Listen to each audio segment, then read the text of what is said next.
Hi and welcome to this HTMi podcast.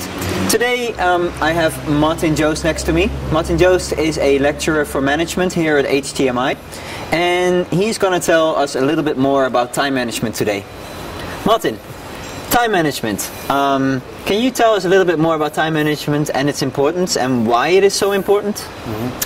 Yes. Time management is an issue that's becoming more and more relevant in all forms of industry and beyond that, academia and even personal lives. I just want to go off from time management a little bit because one of the predominant factors of suboptimal time management would actually be what we commonly know as stress. And stress you'll see every day happening. Stress, and one of the most indicative factors of stress, how we notice it's happening, is an alteration in behavior, a movement away from the norm in individuals. Now what often this is termed is called also cognitive dissonance, and what actually happens is that stress causes an ulterior behavior, and this behavior is often fueled by your attitudes. Your attitudes again come from your thoughts and the beliefs that you have. For example, about work, you have thoughts and beliefs and certain attitudes about work. For example, I do too many overhours, this naturally causes a change in behavior. The difference between your attitudes and your behavior cause that stress.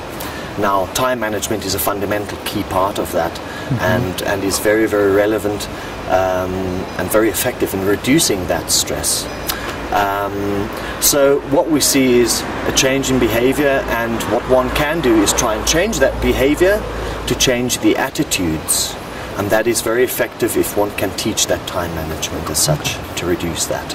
So you talked about here at HTMi we work with academia, and obviously can you tell us a little bit more about the difference between time management in work and academia? Absolutely.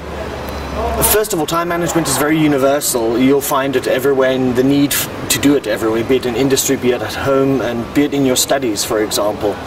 I like to call time management a conscious and systematic reduction of complexity.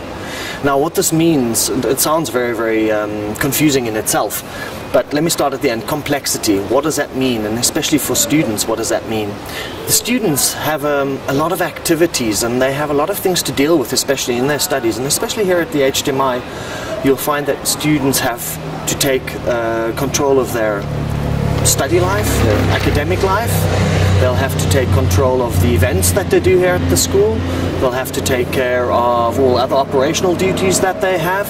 And so there's quite a lot of things that confuse the students. Now, if they actually consciously make an effort to systematically, that means in a very formal way, reduce that complexity, that will very, very much so reduce the stress and increase the performance that these students will have because of that reduced stress. So what techniques would you say can be used in an academic setting to reduce time and stress? Okay, well, there's a couple of interrelated things we do. I don't think there's one magical technique. So things that we use here at the school, for example, that are very, very effective are, for example, activity mapping. That means mapping out all the assessments and duties that students have over a whole semester. This makes a very formal and a very clear picture of what the student has to deal with, reducing the complexity and reducing the stress. Secondly, we go into a dialogue with the student about this time plan, and we say to the student, okay, things like, where could there be bottlenecks? Where are there things that are possibly unclear that need clarification?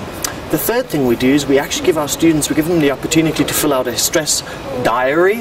This is a tool that we've customized for the HTMi, and the students use this to monitor their stress and find causes for the stress and also possible solutions for the stress. Okay. And the last thing we do is that we give our students a learning diary. And the learning diary is really focused on their academia, and it brings this relationship between time management, stress, and their performance. And on a weekly basis, they write basically a diary on how they've learned possibly well, what worked and what didn't work. And we go into discussions with them, and we look at that as teachers and lecturers on a weekly basis, and have this dialogue with the students so that we help them manage their time better. And this essentially has been proven to be very beneficial for the students, and has also proven to increase the performance that they have in academic life. Okay, great. Well, thank you very much for this information and insight on time management and stress. With me was Martin Jost, lecturer for management here at HTMi.